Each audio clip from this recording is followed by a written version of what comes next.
ഞാൻ ഇപ്പോഴും എന്ത് കാണിച്ചാലും എന്നെ തല്ലാൻ വരുന്നതാണ് പപ്പ. അതാണ് എന്റെ പപ്പ. പപ്പയോട് ഞാൻ വളരെ സ്നേഹിക്കുന്നു. എന്റെ പപ്പ എന്നെ കഷ്ടപ്പെട്ട് വളർത്തിക്കൊണ്ട് ഞാൻ ഇന്ന് ഈ സീറ്റിൽ ഇരിക്കാൻ ഞാൻ യോഗ്യതയുള്ളവളായിരിക്കുന്നു. അതുപോലെ എനിക്ക് എൻ്റെ പപ്പനെ ഭയങ്കര ഇഷ്ടമാണ്. പപ്പ ഇപ്പോഴും ഞങ്ങൾക്ക് വേണ്ടി കഷ്ടപ്പെടുന്നുണ്ട്.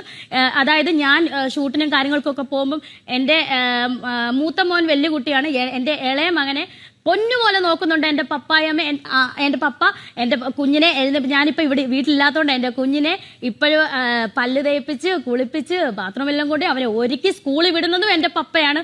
അതുപോലെ എൻ്റെ പപ്പ പൊന്നുപോലാണ് കുഞ്ഞിനെ നോക്കുന്നത്. ഞാൻ സന്തോഷത്തോടു കൂടിയാണ് ഞാൻ ഇവിടെ ഇരിക്കുന്നതും അതുപോലെ ഓരോ ഷൂട്ടിന് പോകുന്നത്. കാരണം എൻ്റെ പപ്പ വീട്ടിലുള്ളതുകൊണ്ടാണ്. പപ്പ പൊന്നുപോലെയാണ് എൻ്റെ കുഞ്ഞിനെ നോക്കുന്നത്. അപ്പോൾ അവന് എൻ്റെ കൂടെ ഉറങ്ങാൻ വന്ന അമ്മ ഞാൻ എൻ്റെ അപ്പച്ചൻ്റെ കൂടെ ആണ് പോകുന്നത്. അപ്പോൾ അത്രയ്ക്കും സ്വാധീനം എന്നിൽ സ്വാധീനം ചെലുത്തിയ പോലെ എൻ്റെ പപ്പ എൻ്റെ കുഞ്ഞിലും അല്ലാതെ നമ്മുടെ കുഞ്ഞുങ്ങളിലും സ്വാധീനം ചെലുത്തുന്നുണ്ട്. അതായത് ഒരു അപ്പച്ചൻ എന്ന നിലയിലും പപ്പ ഹീറോയാണ്, ഒരു അച്ഛൻ എന്ന നിലയിലും എൻ്റെ പപ്പ ഹീറോ ആണെന്ന് തന്നെ ഞാൻ